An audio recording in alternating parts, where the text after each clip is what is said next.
Thanks for joining us Behind the Frontline, a podcast providing timeless solutions to everyday workforce and workplace challenges.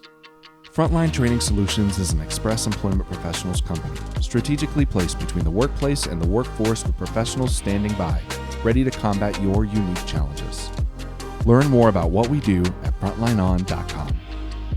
Well, welcome again to another episode of Behind the Frontline, a Frontline Training Solutions podcast, where we like to just talk about solutions that companies need to hear for the questions that are keeping them up at night. And today, we're going to talk a little bit about retention and specifically stay interviews. What is a stay interview? Who should be conducting it? And stuff like that. And I'm excited to be sitting in the studio here with President of Frontline Training Solutions, Nathan Leaman. Say hi, Nathan. Hi, Nathan. We're also sitting in the studio with Jessica Collette, who is the Chief Financial and Operating Officer for AMDG Architects. What did you call that when we were talking earlier? The CFU. The foo of the C-suite. The CFU. Probably not it's probably not the best advertisement, but It's a big role. It is a big role. You're wearing two hats there. Yeah. yeah. Yeah, that's fantastic. I want to hear more about that. Well, before we dive into stay interviews and just retention, I know that Frontline and AMDG Architects have partnered together recently to kind of look at some of the culture of AMDG. Well, you guys want to tell us what that looked like? Sure. Yeah. Do you want me to start? Sure. Go right ahead. So we have had a lovely several-year relationship. It's been a journey of just understanding, I think, some of our culture issues, but where to start. And Nathan has been vitally important in helping us identify, maybe the root of some of the issues we had. So what we did was we started with looking at just an overall definition of culture and different pieces that go into building that. And then Nathan has led us through facilitating team development sessions with like Strengths Finders or Myers-Briggs, MBTI, and then also to individual coaching of different leaders and helping grow not only new managers or emerging leaders, but then even some of our more seasoned who had maybe never had any formal coaching and could really use that voice and sounding board. To then also some very tactical tools that we can use to I guess, get everybody in alignment and on the same page with what's expected of everybody in our culture, as well as then as leaders and behaviors. Yeah, I think one of the things that's been really cool about this work, one, it's a long-term relationship, which is kind of fun. When you get year over year, get to continue to work with the same group of folks, but also just to see how AMDG has engaged with the team as the active participants in the work. So I think back to the culture teamwork, right? We put together a kind of a sub-team in the organization that really focuses on cultural elements and kind of takes the lead on some of the activities and extracurriculars and those kind of things, providing a voice of the team to leadership as well. So I think it's just kind of cool how they really wanted the team to get very involved as well. It's not just, hey, the leader saying top down, this is what we're going to do. I think an important part of retention and creating a really engaging place is that you get people involved. And so I think that's been a really cool part of what the work we've done together. Yeah, absolutely. And again, going back to your unique value has been helping us know where to start, because culture is big and there's a lot to it and it's so important. So you've helped us zoom out and say, hey, how about we start here? And that will lead to other things, or we'll get to other things. Versus when you're in it, you kind of have it all swirling around and you see all these things and you're like, I just don't know which one to start. Like, what's the first one? What's the cornerstone or the keystone? And you really helped us zoom out and see that. Yeah. It is hard when you're living it and you're swimming in it. It's like the goldfish that doesn't know they're in water until there's a perspective outside. And absolutely. So, that's part of what we try to do is provide a little bit of that perspective and then partner with an organization to move forward on the right things, knowing that it's one thing at a time. You're not going to be able to do everything right away or oftentimes as fast as you wish you could, but you'll get there. the slow and steady wins the race kind of idea. Yeah. So Yeah. I'm sorry, go ahead. Oh no, I was just going to say, and this is a true partnership, because basically we joke that Nathan should have a cot there or something, and then even when we talk about it, we just say Nathan, and people know which one we're talking about. We have a Nate internally, on the team, and then we have Nathan, and anytime we say Nathan, people just know. they just know. Because that's the kind of relationship I'm we waiting have. for my badge. Yeah, right. So I can scan it. No, it's been good. And we would get you more than a cot. We would Okay. actually, anyway. Maybe a desk or a chair or An something. air mattress or Air something. mattress. Yeah. I And love it. blankets. Yeah. What would you say is the most surprising part, or like maybe the most eye-opening thing that you've discovered through this process of working with Frontline? Oh, that's a good question. Probably, certainly one is this regular reminder that having somebody from the outside can influence and even communicate things that from the inside is really difficult to do. So there is value in hiring somebody or partnering with somebody on the outside to influence certain change or growth. And that's been really special to see. And I'm going to add another one. I think it was this leadership can mean very different things, organization to organization, person to person. So just the seeing how that's benefited us to say, hey, this is AMDG's definition of leadership, and in essentially carving out expectations. And now we use those in regular conversations with other leaders and managers to say, hey, how am I performing? And their team members assess them on those. Yeah. So just the power and impact of even just definition of this really large, gnarly thing. The alignment there, yeah. That you just assume people know it means the same thing from me to you, Right. But no, what does it mean for us? Yeah. And the best practice I think that AMDG has done is they've embedded this definition of leadership that they came up with, they've embedded it into their people processes. And the fact that managers are getting feedback directly related to those things just gives it teeth that a lot of organizations don't get to. So it's been cool to see a company take it seriously and then say, not only is this a fun little exercise we've done, it's going to matter to how we manage our teams and people. And so that's the next step that you love to see. And, it doesn't always happen, but when it does, it's really special. That's great. Yeah. That's so cool to hear. Just kind of like the transformative process that you guys went through. It's been fun watching from my outside perspective. So I'm excited to talk more just about what some of that looked like, but also just retention and specifically stay interviews. And first, maybe Nathan, I know we've done a webinar on this in the last year. Can you just answer the question, what is a stay interview if you're hearing about it for the first time? Yeah. So it's an interview that's intended to help people stay. I know that's a shocking definition. But the idea being that, you have exit interviews, but that's reactive. The resignation has already occurred. The person is leaving. And all of a sudden we're magically learning things that may have helped if they had those things, or if something was addressed, that they might have actually stayed, And so why not pull that insight way earlier in the life cycle of the employee or team member and say, you know what, I want to talk proactively about the things that you need. We're going to do this when there's no sign of any kind of exit imminent, that especially you're talking to your high performers, your high potentials, the people who really make your culture sing and tick. Like, those are the people you should be talking to and doing it proactively. What do you need? How can we support you? Is there anything that's going on that we need to address? Give us feedback. It's all of that with the intent of addressing things before it becomes too late and those people start to leave the organization. Yeah, so it's really just a critical tool in retention. I mean, I know we've all been there where maybe your highest performer, all of a sudden the next day they say, hey, I'm leaving. Yeah. Like, why? Where did that come from? Right. It's just kind of appears to be out of nowhere.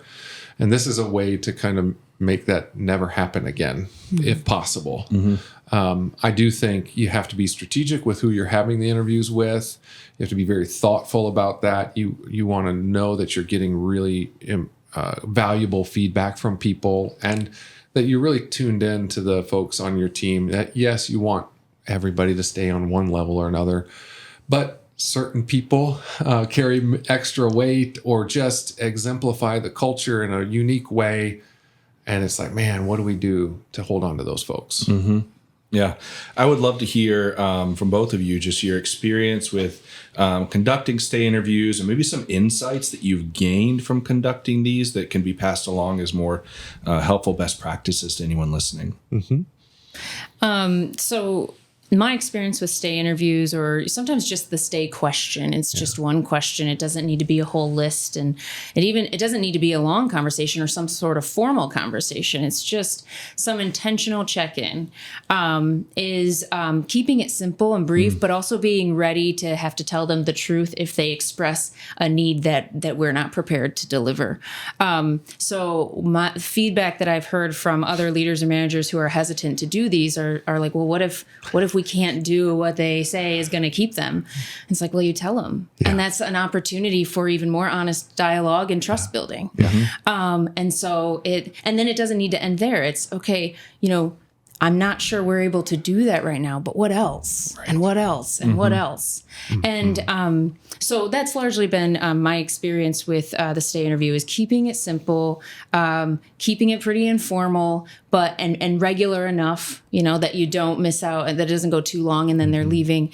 And then also not being afraid of what they might say and just being prepared for an opportunity for another trust building exercise. That's really good insight. I think just like you said, with leadership means different things to different people. I think so does compensation. So maybe someone is asking for something that you can't offer right now, but it does look different for different people. And maybe there is something you can do. Yeah, absolutely. Yeah. And I think the challenge, you do want to be careful with these, right? Like if somebody's a new manager or whatnot, you want to help equip them to have the conversation and to do it well. So they need to understand too that this isn't just you're asked the question and you're done. Yeah, that's right. It's really to probe, and it's to understand the person. So again, those what else questions, those follow-up questions, the why, or tell me more, or what does that mean to you, is really important. Yeah, and I think people get it that they're not going to get their wishes all the time, right?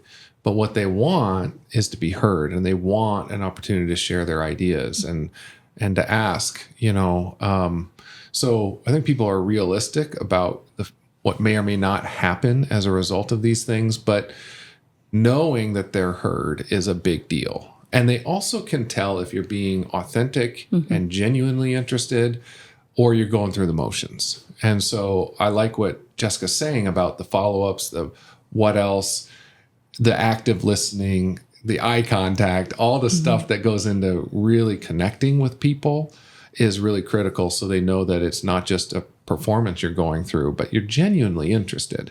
But I also think, like I said earlier, people are realistic. It's not like they are going to automatically assume they're going to get everything they want, but at least they've had a chance to share. What's on their radar, and it could be the beginning of a conversation versus them never having a chance or not feeling like they're being heard, and all of a sudden grass is greener somewhere else.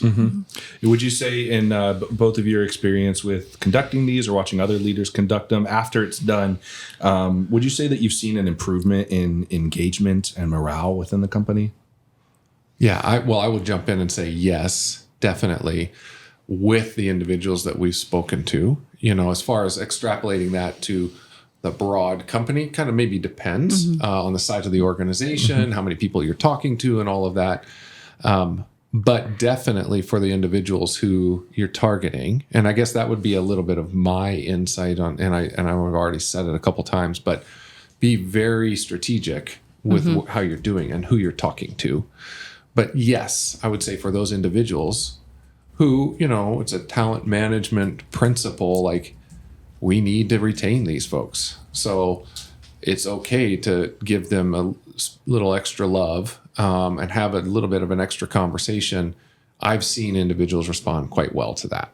Yeah, and I would agree. In my experience, it's the same, certainly with those individuals, but both positive and negative behaviors are infectious, right?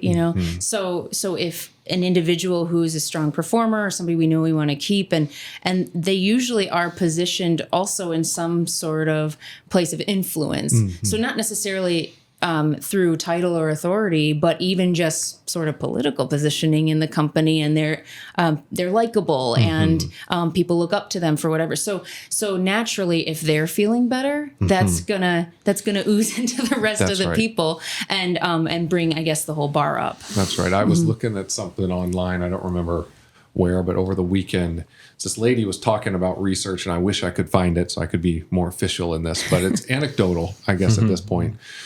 But she was talking about some research that was done that said, if you are in proximity, meaning within 25 feet of somebody who's positive, proactive, engaged, working hard, it actually increases your productivity by 25%. Wow. That's interesting.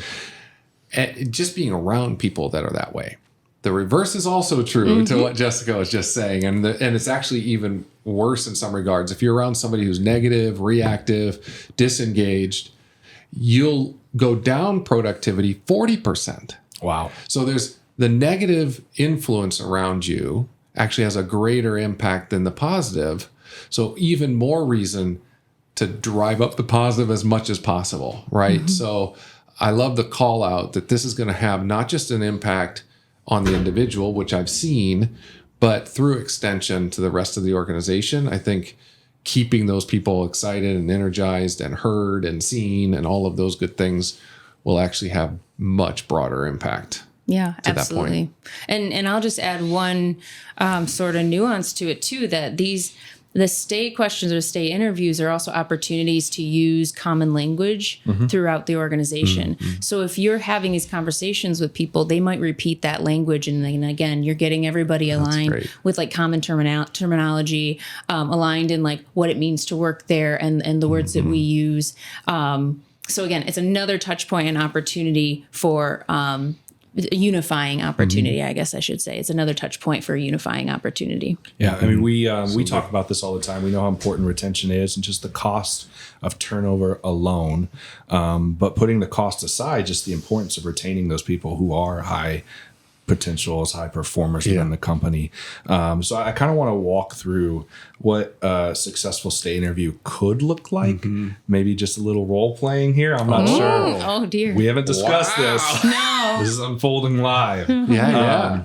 But maybe you guys can just walk us through, like, what are some important questions that leaders should be asking? And then also with that, maybe before we jump into that, who, in your opinion, should be the ones conducting stay interviews?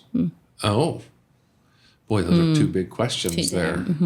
So you want to start with the who, and then we'll go on to the what. It's interesting because I've thought we've already mentioned like who you talk to is really important, but equally important is who you have do the talking, right? And so similarly, you're going to want somebody that is aligned to the organization, understands the importance of these conversations, exemplifies the vision, mission, values of the organization. I would think a lot of times maybe it falls on human resources, but I think there's power to it being someone outside of HR or an executive or even the individual's leader.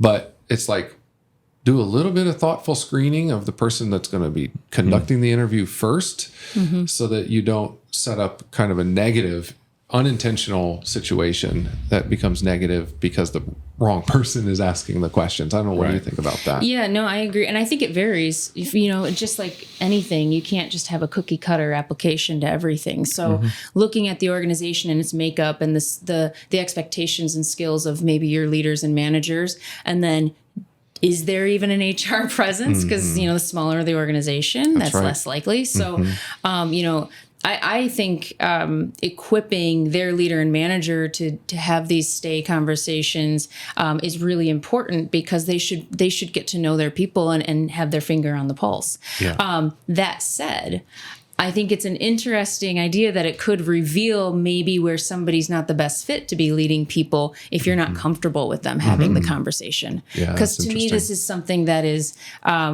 this is just people management. This is just like people and working with them and building relationships. And that's who we want leading our people. You want your managers essentially doing stay interviews every time they're talking to their people. They're creating an environment where people are like, man, I really like my leader. We know the research that says a lot of people leave their leaders, not the organization, because that person has an outsized impact. 2023 was 84%. Yeah. So it's almost like, how do you create that stay culture from the leader and how they're treating their people and interacting with them, aside from maybe a formal stay interview. But every interaction kind of is an opportunity to do that. Yeah. And I would add too, you want to keep it consistent for that very reason. So for instance, you don't want HR doing, say you have people at the same level, 10 of them, and HR's having the conversation with 3 of them, and then the various leaders are having the conversation with theirs, and then there's one leader who's not having the conversations with those people. That's a little funky, and again, can point to a problem. And I think your leadership and your management, but keeping it consistent so that they're all treated fairly and that they're all done, with the same expectation. Yeah. Oh, that's really good. So let's talk a little bit about the how, because I know we talked about staying consistent and some alignment in terms of like how it's done. Yeah. Would you say there's a specific like model that's out there or framework that would be usable? Yeah, I mean, I would say ask ChatGPT, right? I mean, it's got all the answers. Should we do that right now? I don't know. So I'm going to propose a few questions, but I know when Jessica was talking earlier, she's talking about it could be even one question. So I'm putting you on the spot right now. I wonder what that one question might be. But there's a framework that I've used that I actually use quite a bit. In fact, I used it with AMDG when Jessica and I sat down and locked ourselves in a room downtown not so long ago, just to talk through like all the things that were on her mind as far as what was going on with AMDG. And it's a framework that can be really helpful for consulting or a needs assessment or just getting information from people. It's not something I created, so I'm not going to take credit for it, but it's 3 simple questions that I think can really lead to a lot of good dialogue if you've got good active listening skills and you're doing the what else follow-ups and all that stuff, right? So the first question is, what's working for you right now as an employee or as a team member here? And let them just talk about the good to start out with, and then follow up with the what else until they've exhausted their ideas. Second question is, where are you stuck right now in your role or in the relationships with the organization? Anything that you feel stuck about. You're going to get a lot of good information there. And then the third question is, what do you think we should do differently as an organization to create an environment where people are engaged and really thriving? And just get some ideas from them. Now they're contributing not just to what it's going to take to retain them, but they're also talking broader about the organization. And, they may share some, well, I heard Sally say, or I heard Jimmy talk about. So now we're getting actually a little bit of additional information. So those 3 questions, to me, work in a lot of situations. What's working? Where are you stuck? What do you think we should do differently? Could be a really great way to get a lot of data and information. Almost sounds like a SWOT analysis without the threat. Right. Correct. So that could be one way to do it. I don't know. What about you? So it could be one question. It doesn't have to That's be. True. But you could get a lot out of a question because at the end of the day, you're just starting a conversation. That's right. And again, I think we talked about it earlier that if it's too rigid or formulaic, that it doesn't feel genuine. And you really are trying to come at this with like seeking to understand and gather information and then do something with that information. So the one question is very similar to your first question you said, and it's what's working and what's not working. Yeah. So really important to get both sides of that. Another question that would be a great conversation starter. So I'm thinking of the kindling to start this fire is like, what excites you every day? What gets you out of bed in the morning and excited to make the commute to this place every single day? That's good. And then you start to hear the things that really help them, where they find juice and where they thrive. And you could equally say, what if we got rid of something, or what if we didn't protect something, or if we didn't do something, or if we no longer did something, what would that thing be that would drive you away? You could ask questions like, what would be enough to tempt you to leave? So then it would be that's one that I really like, because people are always paying attention and they're always looking at what's out there. Of course. Or they're having, maybe they're not actively looking, but they're having a conversation every once in a while. Somebody says, "Hey, how's work going?" And then they start thinking, "How is work going?" Yeah. So that's one of my favorites is, what would tempt you to leave? And then you start to suss out what is actually important to them at the time. And what's important about doing these stay interviews regularly is, or often enough, annually, I say once or twice a year, but is that things change, life changes. Of course, yeah. Their needs or their expectations change, priorities change. So we want to be aware when those things change, because, hey, maybe compensation matters today, but then next year, maybe it's actually like health benefits or something, because who knows what happened. Yeah. Or maybe it's flexibility, or maybe it's a car stipend. I don't know, and it doesn't always need to be monetary, but like life changes and we want to be able to adapt to the different people in those changes. No, that's a really good point. So when conducting stay interviews, what should the leader do with the information that's gathered? Because in my mind, I think there probably are some things the leader could initially address. And in my mind also, I would feel like coaching is a really big part of that, knowing how to ask the right questions and walk them through. Because, they probably have the problem solved already in their mind. It's just talking them through that. But let's say they receive something and they're not able to address it. What should the leader do with the information gathered in order to make sure it's done appropriately and that the person who is being interviewed feels like it's of value to them?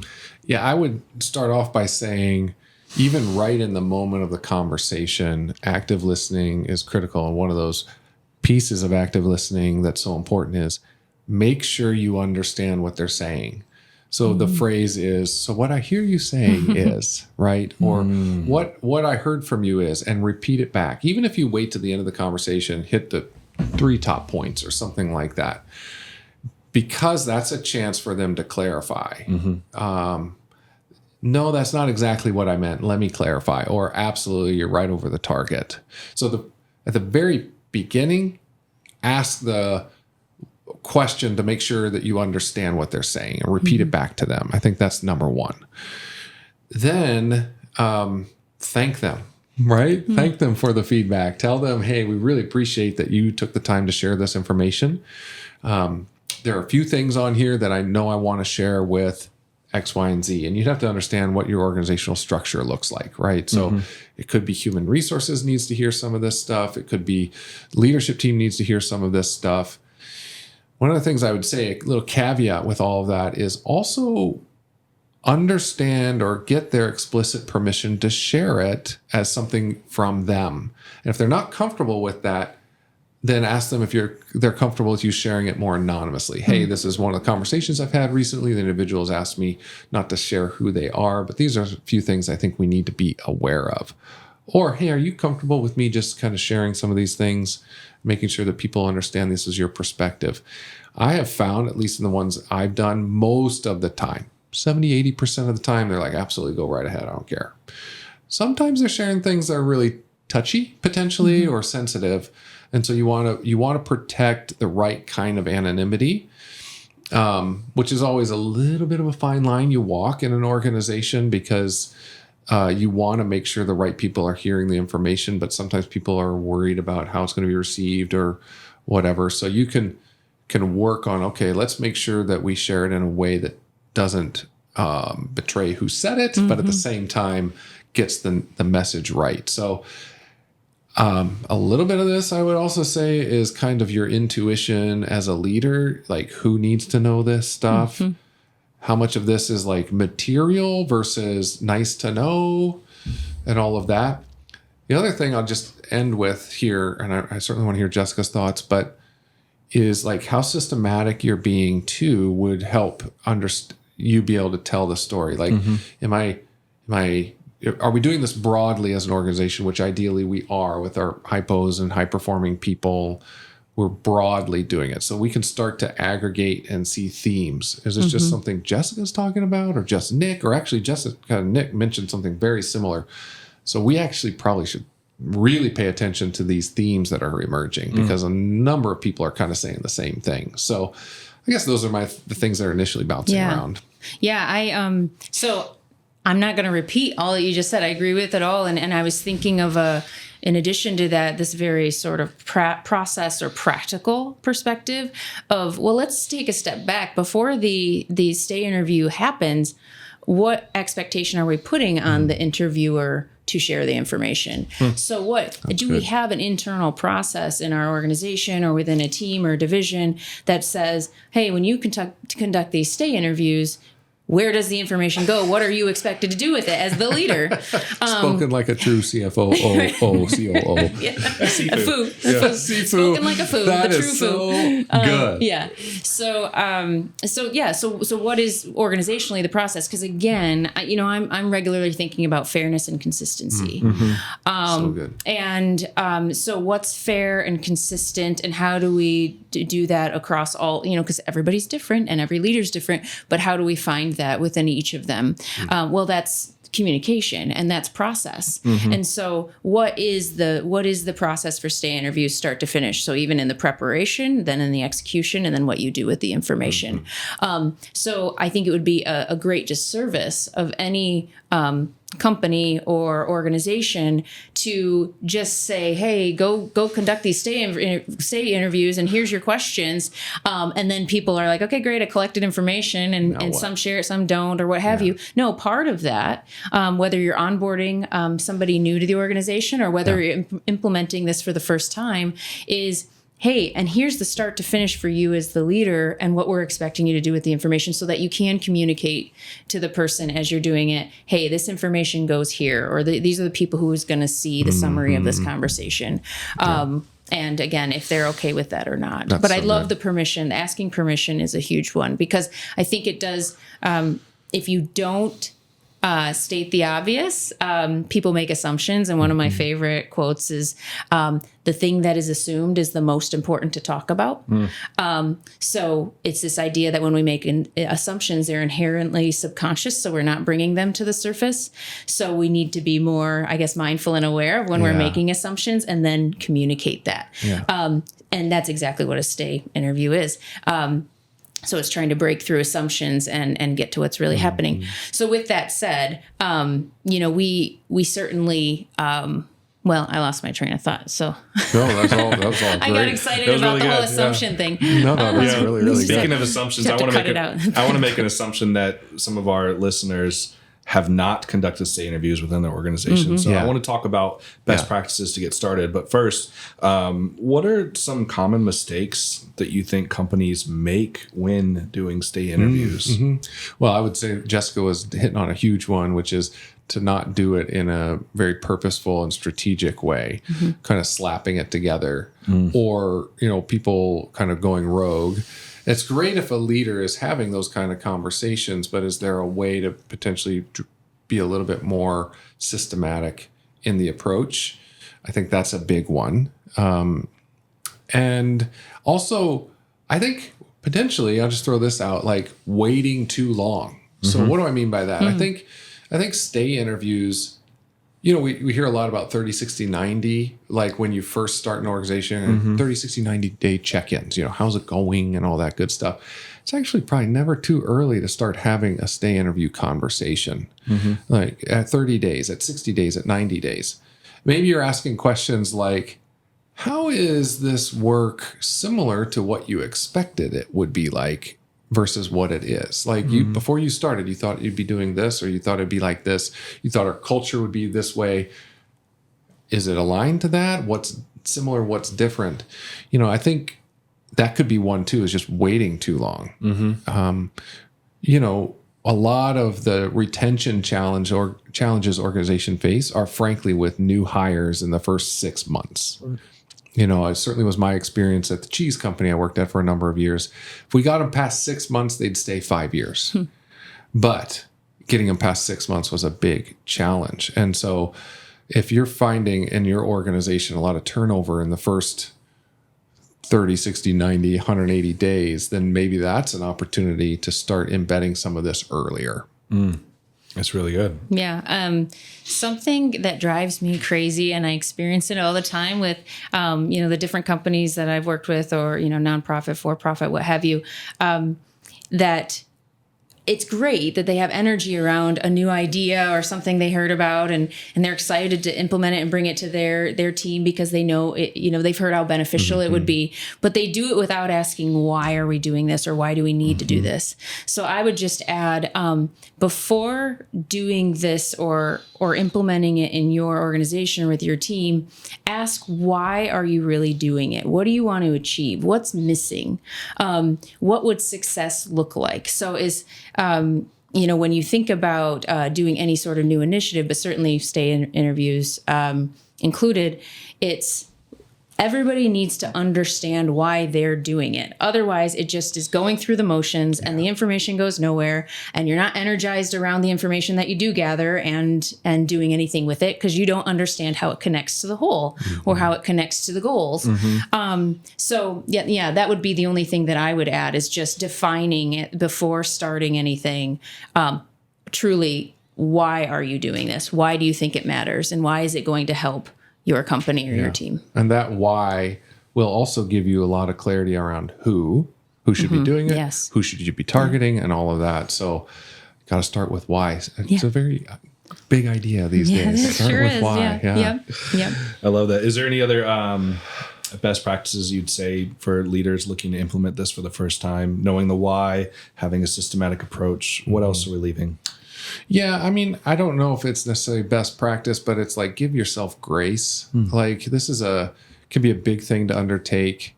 You can feel like you need to do everything all at once. Start small, start reasonable. I'm a big proponent of any kind of change initiative or anything. Like, find a part of your organization that's bought in, that you just know believes in this, and start there. I think sometimes we feel like we got to do it all or it's not worth it. But what happens in a lot of organizations is when they see this thing going on and one part of the organization is pretty engaged, high productive, they're doing a great job, other leaders are like, well, what's going on over there? I want to do that. Can I do that? And all of a sudden there's more organic energy for it, versus the CEO walking around and saying, hey, we got to do stay interviews and everybody's got to get on board and this is our process and da da da da. So give yourself a little grace. Start with some part of the organization that you think will really adopt it, and you're probably going to see greater implementation long term, and actually matters long term, than if you try to force something. That's just an idea I would share. Yeah, I mean, I'll add that there are resources out there to help you with this. I think oftentimes, especially in small organizations, we think we need to do it all, and we're only going to be so good if we try to do it all. We end up just diluting our strengths if we're trying to be everything to everyone. And I certainly am no HR expert, and there are plenty of them out there. I'd happily work with them to do this well and do it right, because I just know the benefits to doing that. So folks like Frontline and what you do in helping guide and bring tools, bring wisdom, bring experience to doing this well, I think is something that, again, sometimes we're just so stuck in our zones or in the day-to-day that we forget, there's actually experts out there who would make my life a lot easier if I just tapped into that for a little bit. That's good. And then maybe have some perspective given to me that I didn't have before. Yeah. It's good. Very well said. That honestly sounds like a really great place to land the plane. But I did have one more question. Just really curious, because you said that Nathan took Jessica through the process of asking those 3 questions. Yeah. I wanted to know from your perspective, Jessica, what came to your mind as he was asking these questions, like through the whole process? Like, what was the eye-opening part of that? Okay, well, so I do have to say, I knew what he was doing. She was on to me. Because it wasn't my first rodeo. But so I was like, I know these questions. I know this is, but I also was like, man, he's good. Because sometimes I just like to get chatty and I like to talk about the big things. And I'm like, Nathan is so good. He just knows how to focus me. And then it, again, just reminded me that it was a good reminder that those questions are important. So that was part of it, was like, I see what you're doing, Nathan. And thank you. Yeah. No, I mean, like I said, the beauty of and simplicity of those 3 questions, or even just the first one about like what's working and where are you stuck, is that, again, oftentimes we get so caught up in the busyness that we forget to assess these things ourselves. So somebody else asking those questions of us forces us to think and acknowledge and bring it to life, and then we can do something about it. Once we name something, we can do something about it. So that was some of the stuff that I was thinking about when you've asked those questions of me, is like, oh goodness, he's helping organize my thoughts by just asking me some questions and forcing me to answer these questions. Yeah. I mean, not really forcing me, you know what I mean? Well, the good thing about it was, I think, I basically said, you don't have to write anything down. Yeah. You don't have to take notes. I've got this. Let's just talk. And what was interesting is that all the ideas and answers were already in Jessica. It was a matter of helping her think through, well, where do we start? And how can we, because she's got a big load. She's doing a lot of work, and she's got big responsibilities. How do we come alongside and just help her do what she knows needs to be done? It's actually a really good sign of a great leader who doesn't feel like, oh, I have to do it all. I can actually use some help, but know that it's being guided in the right way because her intuition was spot on. So sometimes we just need people to ask us questions and let us talk for a little bit. Yeah. And it, I think physically, I almost felt like it was a relief valve that was just opened, because it's like, oh, finally a place to put this stuff. That isn't just my notebook or like what wakes me up at night. That's right. It's like, oh, this person who's going to handle this, and I can just, data dump right now, and we're going to come out better on the other side of this. Yeah. So again, thank you. Absolutely. Yeah. Such good feedback. Thank you. Whether, whatever challenge your company may be facing, your company, the challenges you're facing, Frontline wants to help you. We want to walk with you along the way. We have solutions for you, whether it be feedback or stay interviews or coaching or even operational alignment.